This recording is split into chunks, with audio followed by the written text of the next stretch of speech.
সেই অক্টোবরে শুরু হওয়া হামাস ও ইসরায়েল সংঘাত এখনও পর্যন্ত শেষ হয়নি। শেষ কি হবে, সংঘাত দিন দিন বেড়েই যাচ্ছে। এখনও পর্যন্ত গাজায় 37,000-এর বেশি মানুষ মারা গেছে, যার অর্ধেকের বেশি শিশু। লাখখানেকেরও বেশি মানুষ আহত ও নিখোঁজ হয়ে গেছে। বিশ্বের প্রত্যেকটা দেশ, প্রত্যেকটা লিডার এখন ইসরায়েলের উপরে চাপ দিচ্ছে এই সংঘাত এখনই বন্ধ করতে। অনেক দেশ ইসরায়েলের সাথে ডিপ্লোম্যাটিক সম্পর্ক, আবার কেউ বা বাণিজ্যিক সম্পর্ক স্থগিত করে দিয়েছে। পৃথিবীতে প্রায় প্রত্যেকটা দেশেই কম বেশি ইসরায়েলের বিরুদ্ধে এখন আন্দোলন দেখা যাচ্ছে। পরিস্থিতি এতটাই খারাপ হয়ে গেছে যে খোদ ইসরায়েলের আব্বু আর ইসরায়েলকে সরাসরি যুদ্ধে সাহায্য করতে পারছে না। আমেরিকার শত ওয়ার্নিংয়ের পরেও ইহুদি বাহিনী এখন রাফা অঞ্চলে হামলা করছে।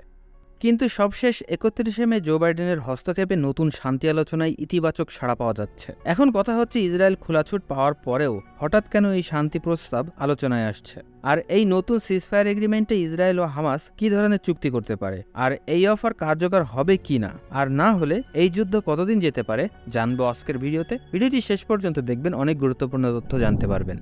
আসসালামু আলাইকুম পলিসি রিভিউয়ার্স। দেখেন কিভাবে সংঘাত শুরু হয়েছে আর কি হচ্ছে, সেগুলো বলে সময় নষ্ট করব না। এ বিষয় নিয়ে আমি অলরেডি একটি ভিডিও তৈরি করে রেখেছি, আপনারা চাইলে সেটা দেখতে পারেন। বর্তমান শান্তি চুক্তিতে জো বাইডেন কি অফার করছে আগে আমরা সেটা জানি। প্রথমে আমরা ইসরায়েলের পক্ষে কি ধরনের দাবি করা হয়েছে সেগুলো দেখি। তাদের প্রথম দাবি এখনই সিজফায়ার করতে হবে, আর যেটা আনুমানিক 6 সপ্তাহ থাকবে, এবং এই 6 সপ্তাহের ভিতরে আলোচনা করে পার্মানেন্ট যুদ্ধবিরতি করতে হবে। দ্বিতীয়, অক্টোবরে হামাসের সদস্যরা ইসরায়েলে ঢুকে যে ইহুদি জনগণকে জিম্মি করেছিল তাদেরকে ছাড়তে হবে, আর এইটা 2 ধাপে হবে। প্রথমে হামাস কিছু বন্দী ছাড়বে, বিনিময়ে ইসরায়েলের সেনা গাজার অভ্যন্তরীণ শহরগুলো থেকে কিছুটা পিছিয়ে আসবে, আর তারাও কিছু বন্দী ছেড়ে দিবে। আর দ্বিতীয় ধাপে সম্পূর্ণ বন্দী বিনিময় হবে, আর সম্পূর্ণরূপে ইসরায়েলের সেনা গাজা থেকে ফিরে আসবে। তৃতীয় দাবি, গাজায় প্রতিদিন মানবিক সহায়তা পাঠানো হবে, আর গাজাকে পুনর্বাসন করার জন্য রিবিল্ড করা হবে। চতুর্থ দাবি, তারা চাচ্ছে না গাজায় আর হামাস ক্ষমতায় থাকুক। তারা চায় ফিলিস্তিনের অনুমোদিত যেই সরকার আছে, যেটা ওয়েস্ট ব্যাংক থেকে অপারেট করে, এখন থেকে গাজার ক্ষমতা তাদের হাতেই থাকুক। এই প্রস্তাব আসার পরপরই সম্পূর্ণ বিশ্বজুড়ে একটা আলোচনা সমালোচনার ঝড় বইতে শুরু করে। নেতানিয়াহু ও হামাস দুই পক্ষই ইতিবাচক সাড়া দেয়। এক পর্যায়ে মনে হচ্ছিল যুদ্ধবিরতি হয়ে যাবে, কিন্তু বর্তমান জিওপলিটিক্সে যেই ধরনের চালবাজি দেখছে তাতে মনে হচ্ছে না এই শান্তি চুক্তি হতে পারে। এখন প্রশ্ন আসছে, শান্তি চুক্তিতে আসলে এত বাধা বিপত্তি কেন? এই যুদ্ধ থেকে আসলে কি চায় তারা? সর্বপ্রথম বাধা ইসরায়েল খোদ। বর্তমান নেতানিয়াহু সরকার যে সরকার গঠন করে আছে, এটা একটা গঠবন্ধনের সরকার। এর মাঝে চরম ডানপন্থী কিছু মন্ত্রী বলছে নেতানিয়াহু যদি শান্তি চুক্তিতে রাজি হয় তাহলে তারা নেতানিয়াহু থেকে সাপোর্ট সরিয়ে নিবে, আর এমন হলে নেতানিয়াহু মেজরিটি হারিয়ে ক্ষমতা হারিয়ে ফেলবে। এই পলিটিক্যাল একটা কারণ তো আছেই, পাশাপাশি বর্তমান ইসরায়েলের জায়নিস্ট একটা আইডিওলজি মাথা চড়া দিতে শুরু করেছে, যারা মুসলিমদের ঘোর বিরোধী। অন্যদিকে হামাসের সামনে যদি শর্ত রাখা হয় যে তাদের গাজায় আর ক্ষমতায় থাকতে দেওয়া হবে না, গাজার ক্ষমতা যদি ওয়েস্ট ব্যাংককে দিয়ে দেওয়া হয়, তাহলে আমার মনে হয় না হামাস এই শর্তে রাজি হবে। আর হামাসের মুখপাত্র বলছে, বর্তমানে যেই শান্তি আলোচনার কথা বলা হচ্ছে এমন কোনো প্রস্তাব তারা লিখিত রূপে হাতে পায়নি।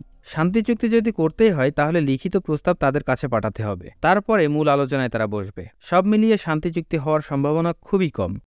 এখন প্রশ্ন আসতে পারে, ইসরায়েল তাদের সেনাদের ফিরিয়ে নিবে না, কোনো মুসলিম দেশ ইসরায়েলকে বাধা দিবে না, তাহলে ইসরায়েল কি দিন দিন এইভাবে গাজার নিরীহ মানুষদের মারতেই থাকবে? দেখেন, ইসরায়েল হামাস সংঘাত প্রায় 8 মাস ধরে চলছে। তারা সম্পূর্ণ গাজাকে ধ্বংসস্তূপে পরিণত করে দিয়েছে, সবগুলো বর্ডার সিল করে দিয়েছে, গাজার 4 ভাগের 3 ভাগ জায়গা দখল করে সবাইকে রাফা অঞ্চলে পাঠিয়েছিল। এখন এই রাফা অঞ্চল থেকেও তাদেরকে চলে যেতে বলছে। কোথায় যাবে আমি জানি না, কেউ জানে না। ইসরায়েল এখন গাজায় যা মনে চাচ্ছে তাই করছে। বিপরীতে আন্তর্জাতিক চাপও কিন্তু আসছে। অনেক দেশ ইসরায়েলের সাথে সম্পর্ক ছিন্ন করেছে, আবার অনেক দেশ ফিলিস্তিনকে স্বীকৃতিও দিচ্ছে। ইন্টারন্যাশনাল ক্রিমিনাল কোর্ট নেতানিয়াহুকে যুদ্ধ অপরাধী হিসেবে ঘোষণা দিয়েছে, তার বিরুদ্ধে অ্যারেস্ট ওয়ারেন্ট জারি হতে যাচ্ছে। ইন্টারন্যাশনাল কোর্ট অফ জাস্টিস যুদ্ধকে এখনই এই মুহূর্তে থামাতে বলছে, যেটা নিয়ে আমি একটা আলাদা ভিডিও দিব। এই যুদ্ধ যেভাবে জড়িয়ে পড়ছে তাতে মনে হচ্ছে লম্বা একটা যুদ্ধে পরিণত হতে যাচ্ছে। হামাস বর্তমানে গরিলা ওয়ারফেয়ার অ্যাডাপ্ট করে নিয়েছে। রাশিয়া ইউক্রেনে যেভাবে আটকে গিয়েছিল, বিশেষজ্ঞরা মনে করছে ইসরায়েল ও গাজায় ঠিক সেভাবে আটকে যাবে। তবে বর্তমানে আন্তর্জাতিক চাপ ইসরায়েলের উপরে যতই আসুক, মনে হয় না ইসরায়েল থামবে। ইসরায়েল চেষ্টা করবে গাজার অ্যাডমিনিস্ট্রেশন নিজেদের হাতে নিয়ে নেওয়ার, আর গাজাকে শেষ করে দেওয়ার। এমনকি এমনও হতে পারে ইসরায়েল গাজা উপত্যকায় নিজেদের সেটেলমেন্ট বসাতে পারে, আর ধীরে ধীরে সেই সব সেটেলমেন্টে ইহুদি বাসিন্দাদের নিয়ে আসতে পারে। আর আপনি যদি মনে করেন ইসরায়েলি সাধারণ জনগণ দয়া দেখিয়ে গাজার ভূমি দখল করবে না, তাহলে আপনারা সম্পূর্ণ ভুল। ইসরায়েলের সাধারণ জনগণরাও সাধারণ নিরীহ ফিলিস্তিনিদের দেখতে পারে না। ইসরায়েল আমেরিকার সহায়তায় খোলা ছুট পেয়েছে। ইসরায়েলি সেনা গাজায় নিরীহ মানুষদের এক জায়গায় আটকে গুলি করছে, বম্বিং করছে, ট্যাঙ্ক ও আর্টিলারি গোলা ছুড়ছে। তাঁবু টাঙিয়ে আশ্রয়কেন্দ্রে আছে তারা, সেখানেও বম মেরে ৪৫ জনের বেশি ফিলিস্তিনিদের একই সাথে মেরে দিয়েছে, তাতেও কেউ কিছু করছে না। আর ইসরায়েলের সবথেকে বড় প্রতিদ্বন্দ্বী ইরান তাদের প্রেসিডেন্টকে হারিয়ে এক ঝামেলায় পড়ে গেছে। ১.৫ থেকে ২ মাস ইরান নিজেদের অভ্যন্তরীণ পলিটিক্স নিয়েই ব্যস্ত থাকবে। মিশর অর্থনৈতিকভাবে দুর্বল, সৌদি আরবের লিডারদের বুকে সাহস নেই। সবকিছু মিলে বর্তমানে ইসরায়েল স্ট্র্যাটেজিকভাবে অনেক দিক থেকে এগিয়ে আছে। আমার মনে হয় না তারা কোনোভাবেই শান্তি আলোচনায় আসবে। আশা করি ইসরায়েল ও হামাস কেন শান্তি আলোচনায় বসতে পারছে না সে বিষয়ে আপনারা একটা ধারণা পেয়ে গেছেন। তবে আপনার মতামত যদি ভিন্ন থেকে থাকে তাহলে অবশ্যই কমেন্টসে জানাবেন। আর ভিডিওটি ভালো লাগলে একটি লাইক দিবেন, শেয়ার করবেন। আজকের মতো বিদায় নিচ্ছি, ভালো থাকবেন, সুস্থ থাকবেন। আসসালামু আলাইকুম।